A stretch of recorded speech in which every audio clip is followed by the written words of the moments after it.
நான் எடப்பாடி பழனிசாமி கூட கூட்டணி போகிறதுக்கு தூக்கில் தொங்கிடுவேன் அப்படின்னாரு. அப்படிப்பட்ட நபர் வந்து இன்றைக்கி வந்து எடப்பாடியோடு கைகோர்க்கு தயாராக இருக்கிறாரு.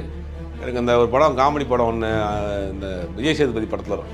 அண்ணே நாகராஜனே நல்லா இருக்கீங்களானே அப்படி, அண்ணே எடப்பாடி அண்ணே நல்லா இருக்கீங்களானே, அண்ணே நான் ஏதாவது பேசுறது கோச்சிக்கிறாங்கண்ணே, அதெல்லாம் ஒன்று நானும் கோச்சிக்கிற மாட்டேங்க அப்படி ரெண்டு பேரும் சேர்ந்துருக்கிறாங்க. தமிழ்நாட்டுக்கு என்டிஏக்கு தலைமை அதிமுக தான். ஆனால் ரிஃப்யூஸ் கோயில் முன்னாடி போய் சேர்றாரு. அங்கே அதிமுக நிர்வாகிகள் யாரும் கிடையாது. இப்போ இதுலேயே ஒரு குழப்பம், ஒரு முரண்பாடு, ஒரு ஒட்டாத ஒரு விஷயமா இருக்குது. ரெண்டாவது, இவர் தமிழ்நாடு முழுக்க எடப்பாடி பழனிசாமி முதலமைச்சர் ஆக்குங்கள் அப்படின்னு போய் நிற்க போகிறாரா?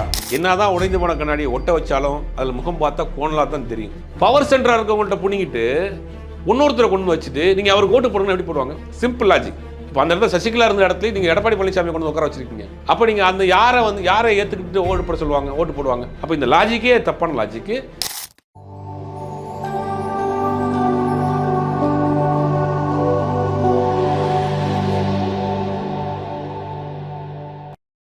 நேர்களுக்கு வணக்கம். இன்றைய நேர்காணலில் நம்மோடு இணைந்திருக்கிறார் மூத்த பத்திரிகையாளர் திரு சுபேர் அவர்கள். வாருங்கள் பேசுவோம். வணக்கம் சார். வணக்கம். இன்றைய அரசியல் சூழ்நிலை பாருங்களேன். நேற்று வரைக்கும் வந்துட்டு எடப்பாடி அவர்கள் துரோகம் செய்கிறார், துரோகி அப்படின்னு சொல்லிட்டு இருந்தவர் இன்னைக்கு மறுபடியும் ஒரே மேடையில் வந்து கை கோத்துக்கிட்டு நிற்கிறாங்க. இந்த சினாரியோ எப்படி இருக்கு உங்களுக்கு பார்க்க?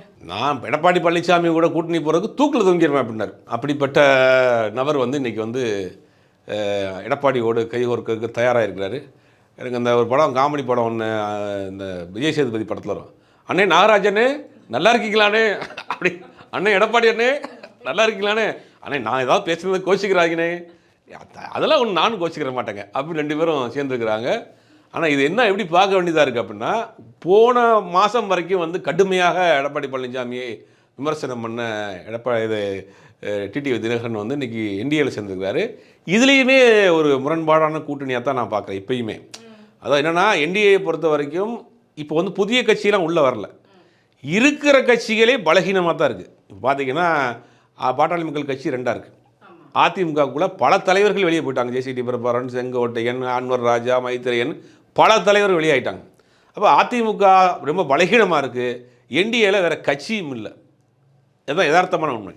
அமித்ஷா ஒரு 2 நாள் பயணமாக தமிழ்நாடு வந்திருந்தார், ஒரு புதுக்கோட்டையும் திருச்சியும். அப்போ வந்து பார்க்குறப்ப ஒன்றும் கூட்டணி பலப்படுத்தலை, ஒன்றும் கூட்டணியை ஃபைனல் பண்ணல, பலகீனமாக இருக்குது, உடனே கூட்டணியை வந்து நம்ம ஸ்ட்ராங் பண்ணணும், என்ன செய்வீங்களோ தெரியாது, நான் அடுத்த முறை பிரதமர் வர்றப்ப என்டிஏயில் இருக்கக்கூடிய கட்சிகள் நிர்வாகிகள் அப்புறம் மேலே ஏற்றணும் அப்படின்னு ஒரு உத்தரவு போட்டு போயிட்டார்.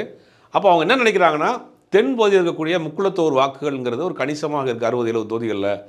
அது ஓட்டை அவங்க டிடிவியும் ஓபிஎஸ் மற்ற ஆட்கள் பிரிச்சுட்டாங்கன்னா நம்ம வெற்றி வாய்ப்புகள் இந்த முறையும் நம்ம கை நிலைக்கு போயிடும், அது மிஸ் பண்ணக்கூடாது அப்படின்னு இவர் டெல்லிக்கு அழைக்கப்பட்டு டிடிவி தினகரனை சில வாக்குறுதிகள் கொடுத்துருக்காங்க. ஏன்னா டிடிவி தினகரன் மேலே ஏகப்பட்ட வழக்குகள், ஏகப்பட்ட சொத்துகள் முடக்கப்பட்டிருக்கு.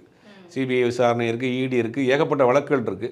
அதெல்லாம் வந்து அவருக்கு கண்ணு முன்னாடி வந்து போகும். அதனால் வந்து என்னென்னா, அவருக்கு வந்து நீங்கள் கண்டிப்பாக இந்த என்டிஏவில் நீங்கள் பிரச்சாரம் பண்ணணும், வேறு வழியே இல்லைன்னு அவருக்கு ஒரு நிர்பந்தத்தை கொடுத்து, அழுத்தத்தை கொடுத்து அவர் இந்த கூட்டணிக்குள்ளே கொண்டு வந்திருக்கிறாங்க. அவரும் வேறு வழி இல்லாமல் வந்திருக்கிறாரு. இப்போயுமே பார்த்தீங்கன்னா தமிழ்நாட்டுக்கு என்டிஏக்கு தலைமை அதிமுக தான். ஆனால் ரிஃப்யூஸ் கோயில் முன்னாடி போய் சேர்றாரு. அங்கே அதிமுக நிர்வாகிகள் யாரும் கிடையாது. இப்போ இதுலேயே ஒரு குழப்பம், ஒரு முரண்பாடு, ஒரு ஒட்டாத ஒரு விஷயமா இருக்குது. ரெண்டாவது, இவர் தமிழ்நாடு முழுக்க எடப்பாடி பழனிசாமி முதலமைச்சர் ஆக்குங்கள் அப்படின்னு போய் நிற்க போகிறாரா? டிடிவி தினகரன் நின்னார்னா அவருடைய இது வரைக்கும் வைத்திருக்கக்கூடிய அரசியல் இமேஜ் ஒட்டுமொத்தமாக இப்பயே அவருக்கு போயிடுச்சு. அப்படிங்கும் போது இந்த கூட்டணி வந்து உடைந்து போன ஒரு கண்ணாடியை ஒட்ட வைக்கக்கூடிய வேலையை பாஜக செய்யுது. என்னதான் உடைந்து போன கண்ணாடியை ஒட்ட வச்சாலும் அதில் முகம் பார்த்தா கோணலாக தான் தெரியும். இதில் இன்னொரு விஷயம் பாருங்கள். இப்போ டிடி வந்து திரும்ப வந்து என்டிஏ கூப்பிட்டுருக்காங்க அப்படின்னா, அப்போ எந்த அளவுக்கு அவருக்கு வாக்கு வங்கி இருக்குது அப்படின்னு எடுத்துக்கணுமா, இல்லை இதுக்கு வேறு ஏதாவது விஷயம் இருக்கா? இல்லை, அவர் சார்ந்த சமூக வாக்குகள் தென்பகுதி இருக்கக்கூடிய ஓபிஎஸ்க்கு தான் சமூக வாக்கு இருக்கா? அதான் சொல்கிறேன். இவங்க எல்லாரையுமே ஒன்றிணைக்கக்கூடிய வேலையை செய்யணும்னு நினைக்கிறாங்க. அந்த வாக்குகளை தனியாக நின்று பிரிச்சிடக்கூடாது. கடந்த நாடாளுமன்ற தேர்தலில் டிடிவி தினகரன் 2 லட்சம் ஓட்டு வாங்கியிருக்கிறாரு, ஓபிஎஸ் ஒரு 2 லட்சம் 3 லட்சம் ஓட்டு வாங்கியிருக்கிறாரு தனியாக நின்று. அப்படிங்கும்போது அந்த வாக்குகள் வந்து நமக்கு விழுந்துரும்னு நினைக்கிறாங்க. ஆனால் அந்த 2 லட்சம் ஓட்டு ஏன் விழுந்துச்சு அப்படின்னா, எடப்பாடிக்கு எதிரான ஓட்டு அது. அதை முதல்ல புரிஞ்சுக்கணும். இந்த ஏதாவது என்னென்னா, ரொம்ப சிம்பிளாக சொல்லணும்னா, அதிமுகக்குள் இருக்கக்கூடிய 2 பிளவுகள் நடந்துச்சு. அதிமுகவில் எம்ஜிஆர் கட்சி ஆரம்பித்ததுக்கு பிறகு அதிமுகக்குள்ள 2 பிளவு நடக்குது. எம்ஜிஆர் அவர்கள் மறைவுக்கு பிறகு கட்சி 2ஆக பிளவுபடுது, இரட்டலை முடக்கப்படுது, இரட்டை புறா சேவல்னு 2 கட்சியாக மாறுது. ஜெயலலிதா அவர்கள் தலைமையில் சேவல் சின்னமாகவும், ஜானகி அம்மா அவர்கள் தலைமையில் இரட்டைப்புறா சின்னமாகவும் வருது. அப்போ 2 பேருமே தேர்தலில் 89 தேர்தலை சந்திக்கிறாங்க. இரட்டை புறா வந்து ஒரே ஒரு தொகுதியில் PH பாண்டியன் மட்டும் ஜெயிக்கிறாரு. ஆனால் சேவல் சின்னத்தில் வந்து இன்றைக்கி ஜெயலலிதா அவர்கள் தமிழ்நாட்டினுடைய எதிர்க்கட்சியாக வர்றாங்க. ரெட்டலை முடைக்கிறது. ஆனால் அன்றைக்கி இருந்த 2 வருஷத்துக்குள்ளே திமுக ஆட்சிக்கு மேலே சில காரணங்களால் திமுக ஆட்சி கலைக்கப்படுது. ஏன்னா வந்து ராஜீவ்காந்தி அவர்களோட ஜெயலலிதா கொடுத்த அழுத்தம் காரணமாக வந்து அந்த 356ங்கிற ஒரு சட்டத்தை பயன்படுத்தி அன்றைக்கி இருந்த 5 வருடம் நிறைவு செய்திருக்க வேண்டிய திமுக ஆட்சி 2 வருஷத்துலேயே கலைக்கிறாங்க. கலைச்சிட்டு திருப்பி தேர்தல் வரும் 91 தேர்தல் வரப்போ திமுக ஆட்சி தான் வரும். ஏன்னா திட்டமிட்டு இந்த ஆட்சியை கலைச்சிருக்கிறாங்க. இந்த மாதிரி ஜெயலலிதா அழுத்தம் கொடுத்து கலைச்சிருக்கிறாங்க. இந்த மாதிரி 91 மீண்டும் திமுக மிகப்பெரிய அளவில் வரும்ன்றாங்க. பிரச்சாரம் போயிட்டு இருக்கு. அப்போ பிரச்சாரத்திற்கு வந்த ராஜீவ்காந்தி தமிழ்நாட்டில் இறந்து போகிறார். அந்த அனுதாபம் அப்படி தலைகீழாக மாறி அப்போ வந்து அதிமுக ஆட்சிக்கு வருது. இப்போ இந்த அதிமுக இரட்டலை என்ன பண்ணுறாங்கன்னா, இந்த 89 தேர்தலுக்கு பிறகு ஜானகி அம்மா என்ன பண்ணுறாங்கன்னா, எனக்கு வந்து இந்த கட்சி வேண்டாம், நான் கட்சியை உங்கள்கிட்ட ஒப்படைச்சிட்றேன், அரசியலேருந்து நான் விளைவிக்கிறேன், இரட்டலையை மீண்டு எடுத்து நீங்கள் நடத்துங்கன்னு அவங்க இரட்டலையை கொடுத்துட்டு போகிறாங்க. அது 2 தலைவர்களுக்குள் நடந்த பிரச்சனை அதோடு முடிஞ்சு போச்சு. அதற்கு பிறகு இந்த மாதிரி ஜெயலலிதா மறைவுக்கு பிறகு என்ன பண்ணுறாங்கன்னா, கட்சியை சசிகலா கையில் எடுக்கிறாங்க. கடந்த 30 வருஷமாக எம்ஜிஆர் மறைவுக்கு பிறகு 91 கட்சியை ஜெயலலிதா மறைகிற வரை தன் கட்டுப்பாட்டில் பவர் சென்டராக வச்சிருந்தது சசிகலா தான். இன்றைக்கி இருக்கக்கூடிய எடப்பாடி பழனிசாமியாக இருக்கட்டும், டிடிவி தினகரனாக இருக்கட்டும், ஓபிஎஸ்ஸாக இருக்கட்டும், எல்லாரையுமே கட்சிக்குள் கொண்டு வந்து அடையாளப்படுத்தி அவர்களை முதலமைச்சராக்கியது, அமைச்சராக்கியது, நாடாளுமன்ற உறுப்பினராக்கியது சசிகலா தான். ஜெயலலிதா முதலமைச்சராக இருந்தாலும் அதை பவர் சென்டராக நிர்வகிக்கக்கூடிய இடத்துல இருந்து சசிகலா தான். அப்போ அந்த மாதிரி மறைவுக்கு பிறகு இவங்க தான் முதலமைச்சர் ஆக்கணும்னு முடிவு பண்ணுறாங்க. பாஜக தரப்புலேருந்து நெருக்கடி கொடுக்கப்படுது, வழக்கு வேகமாக விசாரிக்கப்படுது, ஜெயிலில் போகிறாங்க. அப்போ போகிறப்ப எடப்பாடி பழனிசாமி முதலமைச்சர் ஆகிட்டு போகிறாங்க.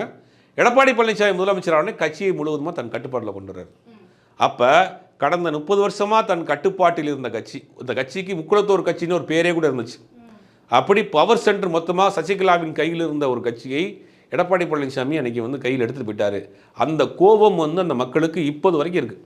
தென்பகுதியில் இன்றைக்கி வரைக்கும் துரோகி ஏமாற்றிட்டார், சசிகலாவுக்கு ஏமாற்றினார், ஓபிஎஸ் ஏமாற்றினார், டிடிவி ஏமாற்றினார், இன்றைக்கி அவர்களை வந்து இன்றைக்கி முதலமைச்சர் நான் தாங்கிற ஒரு பிடிவாதத்தோடு இருக்கார். அப்போ இவரை முதலமைச்சராக்குவதற்கு அந்த மக்கள் ஒத்துக்குருவாங்களா? இந்த தலைவர்களை நீங்கள் வந்து காம்ப்ரமைஸ் பண்ணியோ மிரட்டியோ எப்படியோ கூட்டு வந்தாலும் அதை சார்ந்திருக்க மக்கள் ஒவ்வொரு மக்களையும் போய் நீங்கள் மிரட்டி ஓட்டு வாங்கிடுவீங்களா? அப்போ இவங்க நினைக்கிறாங்க அதை ஒட்ட வச்சிடணும், உடைந்து போன கண்ணாடியை ஒட்ட வச்சிடணும்னு ஒரு முயற்சியை பார்க்குறாங்க பாஜக. அது ஒரு நாளும் அது வந்து பலிக்காது. ஏன்னா பவர் சென்டராக இருக்கவங்கள்ட்ட புனிங்கிட்டு இன்னொருத்தரை கொண்டு வச்சுட்டு நீங்கள் அவருக்கு ஓட்டு போடணும்னு எப்படி போடுவாங்க? Simple logic. இப்போ அந்த இடத்துல சசிகலா இருந்த இடத்துல நீங்கள் எடப்பாடி பழனிசாமி கொண்டு உட்கார வச்சுருக்கீங்க. அப்போ நீங்கள் அந்த யாரை ஏற்றுக்கிட்டு ஓட்டு போடுவாங்க? அப்போ இந்த லாஜிக்கே தப்பான லாஜிக்கு. அது வந்து அந்த வாக்குகள் சிதறிடக்கூடாது அப்படிங்கிறதுக்காக பாஜக அந்த ஒட்டு போடக்கூடிய வேலையை, ஒட்ட வைக்கக்கூடிய வேலையை பாஜக இன்றைக்கி அந்த வேலையை செஞ்சுக்கிட்டு இருக்காங்க. பாஜகவுக்கு நல்லா தெரியும், இவங்கெல்லாம் ஓட்டை வாங்கிட்டு நம்மளால் கொண்டு வந்து முதலமைச்சராக்கணும், அதிமுகவை பலப்படுத்துறதுக்கு, அதிமுகவை வலுப்படுத்துவதற்கு, அதிமுக தம்மா ஆட்சி வர்றதுக்காக பாஜக இவ்வளோ வேலை பார்க்குது. இவர்களை காமிச்சு, ரெட்டலையை காமிச்சு, அதிமுக காமிச்சு ஓட்டு வாங்கிட்டு தமிழ்நாட்டில் பாஜக தாமரையை வளர வைக்கணும்னு தான் அவங்க பிளான். அதனால தான் வடஇதாலேருந்து வரக்கூடிய பாஜக நிர்வாகிகள், மத்திய அமைச்சர்கள் என்ன சொல்கிறாங்க, தமிழ்நாட்டில் மோடி சர்க்கார், என்டிஏ சர்க்கார், மோடிக்கா ஆட்சிங்கிறாங்க, இங்கே அதை கொண்டு வர போகிறோம்னு சொல்கிறாங்க. அப்போ இவருடைய திட்டம் அதிமுகவை காமித்து வாக்குகளை வாங்கி தமிழ்நாட்டில் தாமரையை மலர வைப்பது, இலையை மண்ணை போட்டு மூடி அதற்கு மேல் தாமரையை முளைப்பதற்காக இத்தனை வேலையும் செய்து கொண்டிருக்கிறார்கள். தமிழ்நாடு மக்கள் அரசியல் புரிதல் உள்ள மக்கள். இவங்க தெரியும், இன்றைக்கி 2 கட்சி தான், திமுக அதிமுக கூட்டணி. இதில் யார் ஆட்சிக்கு வரணுங்கிறது முடிவு பண்ண போகிறாங்க மக்கள். மோடி தலைமையிலான பாஜக தலைமையிலான ஆட்சிக்கு தமிழ்நாட்டுக்கு வேண்டுமா, திமுக தலைமையிலான காங்கிரஸ், கம்யூனிஸ்ட், விசிக தலைமையிலான அந்த கூட்டணி ஆட்சிக்கு வரணுமா அப்படிங்கிறத பார்த்தா மக்கள் வாக்களிக்க போகிறாங்க. சிதறாமல் இருக்கிறதுக்காக, வாக்களை சிதறாமல் இருக்கிறதுக்காக இவர்களாம் ஒன்று சேர்க்கக்கூடிய வேலையை இன்றைக்கி பாஜக இறங்கி பண்ணியிருக்காங்க. இதில் இன்னொரு விஷயம் பார்த்தீங்க அப்படின்னா, ஓபிஎஸ் கூட அந்த வைத்தியலிங்கம் வந்து இப்போ இந்த பக்கம் வந்து திமுக பக்கம் வந்திருக்கிறார். இப்படி ஒவ்வொருத்தராக கலந்து வந்துகிட்டு இருக்கிறாங்க. பெரும்பாலான மக்கள் திமுகவில் போய் இணையறாங்கன்னும் போது திமுக இன்னும் கூட்டம் அதிகமாக கட்சி வந்து இன்னும் வலுவடையுது அப்படின்னு எடுத்துக்க முடியுமா? இல்லை அதில் ஏதாவது ஸ்லீப்பர்ஸ் எல்லாம் போயிட்டு இருக்காங்களா? இல்லை, கட்சி இப்போ ஆல்ரெடி வலுவடைந்து தான் இருக்குது. அந்த கூட்டணி வலுவாக இருக்குது. லாஸ்ட்டாக நடந்த நாடாளுமன்ற தேர்தல் ரெக்கார்டை வரைக்கும் பார்க்குறப்ப அந்த கூட்டணி மிகப்பெரிய அளவில் வெற்றியை பெற்றுக்கிட்டே இருக்குது, ஸ்ட்ராங்காக இருக்குது. இது வந்து நம்ம வந்து மேத்தமெட்டிக்ஸ் ரெக்கார்டாகவே நம்ம சொல்லலாம், கணக்காகவே நம்ம சொல்லலாம், அது வந்து ஸ்ட்ராங்காக இருக்கிறாங்கன்னு. அப்படிங்கும்போது ஆட்சி இப்போ முடிய போது இந்த 3 மாதத்தில் வந்து பார்த்திங்கன்னா இந்த BLA 1, BLA 2 அந்த மாதிரியான கட்டமைப்புகளை சரி பண்ணியிருக்காங்க. பூத் லெவல் கமிட்டியில் கட்டமைப்பை சரி பண்ணியிருக்காங்க. மிக நீண்ட நாள் பிரச்சனையாக இருக்கக்கூடிய அந்த அரசு ஊழியர் ஆசிரியருக்கான பழைய ஓய்வு திட்டம் ஓல்டு பென்ஷன் ஸ்கீமை வந்து அதை இம்ப்ளிமெண்ட் பண்ணியிருக்காங்க. அது போன ஜெயலலிதா ஆட்சி காலத்தில் நிப்பாட்டி வைக்கப்பட்டது. அது மிகப்பெரிய ஒரு கனவு திட்டம். அதை கொண்டு வந்து நிப்பாட்டியிருக்காங்க. அதை கொண்டு வந்து அந்த பிரச்சனையை சால்வ் பண்ணிருக்காங்க. தேர்தல் அறிக்கையாக கொடுத்ததை வாக்குறுதியாக கொடுத்ததை சரி பண்ணியிருக்காங்க. அப்புறம் செவிலியர் பிரச்சனை, துப்புரவு தொழிலாளர் பிரச்சனை, அங்கங்கே ஆட்சிக்கு எதிராக இருந்த சில பிரச்சனைகள்லாம் அவங்க சரி செய்யப்பட்டு, கூட்டணிக்குள் இருக்கக்கூடிய காங்கிரஸ்குள் இருக்கக்கூடிய பிரச்சனையும் சரி செய்யப்பட்டு, அந்த கூட்டணி இப்போ ரொம்ப ஸ்ட்ராங்காக வலுவாகவே இருக்குது. இப்போ 2 கூட்டணி இருக்குது தமிழ்நாட்டு மக்களுக்கு முன்னாடி. பாஜக தமிழ்நாட்டில் ஆளுவதற்கு வாக்களிக்க போகிறீங்களா? மதசார்புள்ள பாஜக ஆளுநருக்கு வாக்களிக்க போகிறீங்களா? மதசார்பற்ற திமுக தலைமையிலான காங்கிரஸ், கம்யூனிஸ்ட், விசிகா போன்ற கட்சிகள் தமிழ்நாட்டை ஆளுவதற்கு வாக்களிக்க போகிறீங்க. 2 கேள்வி தான். தமிழ்நாட்டு மக்கள் எதை தேர்ந்தெடுப்பாங்க அப்படிங்கிறது எல்லாருக்குமே தெரியும். பாஜக எந்த வடிவத்தில் எந்த ரூபத்தில் இருந்தாலும் தமிழ்நாட்டில் தமிழ்நாட்டு மக்கள் அலோவ் பண்ண மாட்டாங்க. அது தமிழ்நாட்டுக்கு எதிரான ஒரு கட்சி, தமிழர்களுக்கு எதிரான ஒரு கட்சிங்கிற ஒரு எண்ணம் அந்த மக்கள் ஆள் மனதில் விழுந்திருக்கு. அப்போ இந்த கூட்டணியை நெருக்கடியை கொடுத்து தன்னுடைய பவர் கையில் இருக்குங்கிறதுனால எல்லாத்தையும் வழியை கொண்டு வந்து அடைக்கக்கூடிய வேலையை தான் செய்கிறாங்க. இந்த தேர்தல் நேரத்தில் இது வந்து பெரிய அளவில் எதிரொலிக்கும், அவர்களுக்கு எதிராக எதிரொலிக்கும். திமுக கூட்டணியை பொறுத்த வரைக்கும் அவங்க ரொம்ப ஸ்ட்ராங்காக இருக்கிறாங்க. கட்டமைப்புகள் சரியாக இருக்குது. தேர்தல் வாக்குறுதியில் பெரும்பாலான வாக்குறுதியில் அவங்க நிறைவேற்றிட்டு இருக்காங்க. அப்படிங்கும்போது அந்த கூட்டணி இதாக ஸ்ட்ராங்காக இருக்குது. இந்த கூட்டணி ஸ்ட்ராங் ஆக்குறதுக்கு உண்டான வழிமுறைகளை செஞ்சுட்டு இருக்காங்க. கண்டிப்பாக சார். இதில் பார்த்தீங்க அப்படின்னா இந்த முறை வந்து திமுக ஆட்சிக்கு வந்ததுக்கான முக்கிய காரணம் வந்துட்டு இந்த பெண்கள் ஓட்டை வந்து அதிகமாக கவர்ந்துட்டாங்க. ஏன்னா வந்து 1000 ரூபாய் தரேன்னு சொன்னதாகட்டும், இல்லை பெண்களுக்கு வந்து இலவச பேருந்து பயணமாகட்டும், இது 2 திட்டமே வந்துட்டு பெண்கள் மத்தியில் நல்ல வரவேற்பை வந்து கொடுத்துச்சு. இப்போ அதே மாதிரியான திட்டத்தை வந்துட்டு எடப்பாடி அவர்களும் வந்து கையில் எடுத்துக்கிறார். பெண்களுக்கு 2000 ரூபாய் கொடுக்க போகிறோம், ஆண்களுக்கும் வந்துட்டு பேருந்தில் இலவசம் அப்படின்ற மாதிரி இந்த மாதிரி கவர்ச்சிகரமான ஒரு திட்டங்கள். இது காப்பி பேஸ்ட் திமுக செஞ்சுக்கிட்டு இருக்கு. திமுக தேர்தல் வாக்குறுதியில் பெண்களுக்கு இலவச பேருந்து பயணம் கொடுப்போம்னாங்க. ஆட்சிக்கு வந்த டே 1லேருந்து அந்த பயணம் போயிட்டு இருக்காங்க 5 வருஷமாக.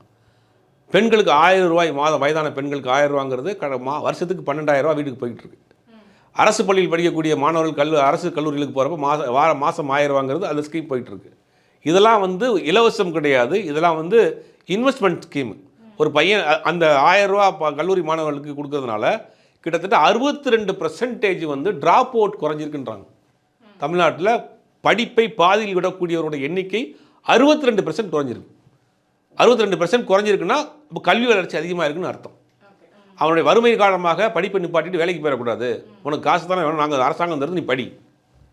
அப்போ இந்த ஸ்கீம்லாம் வந்து அதாவது ஒரு தர்மத்திலே மிகப்பெரிய தர்மம் என்னன்னா கல்வின்பாங்க. கல்வி தானம் அப்படிங்கிறது ஒரு விதையை நம்ம ஊண்டி வைக்கிற மாதிரி. அது மரமாக முளைச்சி பல பேருக்கு அது வந்து ஒரு விருட்சமாக கொடுக்கும். அந்த வேலையை ஒரு அரசாங்கம் செஞ்சுட்டு இருக்கு. கல்வி கட்டமைப்பு, பொருளாதார கட்டமைப்பு, மருத்துவ கட்டமைப்பு, திட்டங்கள் சரி, மக்களுடைய ஸ்கீம்ஸ் 1000 ரூபாயாக இருக்கட்டும், இலவச பேருந்தாக இருக்கட்டும், தோழி விடுதின்னு ஒன்று வச்சுருக்காங்க. தமிழ்நாட்டினுடைய முக்கிய நகரங்களில் வெளியூர்லேருந்து வரக்கூடிய பெண்கள் தங்கக்கூடிய லேடிஸ் ஹாஸ்டல் அரசாங்கம் நடத்துது.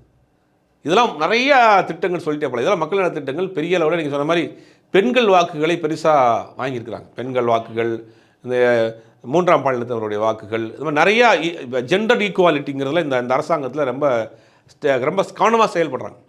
அப்படிங்கும்போது அந்த ஓட்டுகள்லாம் வந்து இங்கே கண்டிப்பாக திமுக, அதாவது நடுநிலையாக சிந்திக்கக்கூடியவர்கள், முற்போக்கு சிந்திக்கக்கூடியவர்கள், பெண்கள், மாற்றுப்பாலினத்தவர்கள், ஊனமுற்றவர்கள் சொல்லக்கூடாது, அதை மாற்றுத்திறனாளிகள் உருவாக்கியிருக்காங்க. மாற்றுத்திறனாளிகளுக்கு உள்ளாட்சி அமைப்புகளுக்கான நியமன பதவிங்கிற ஒரு ஸ்கீமை கொண்டு இருக்காங்க. அதெல்லாம் மிகப்பெரிய ஸ்கீம். அதெல்லாம் வந்து அனுபவிக்கிறவங்களுக்கு தெரியும்.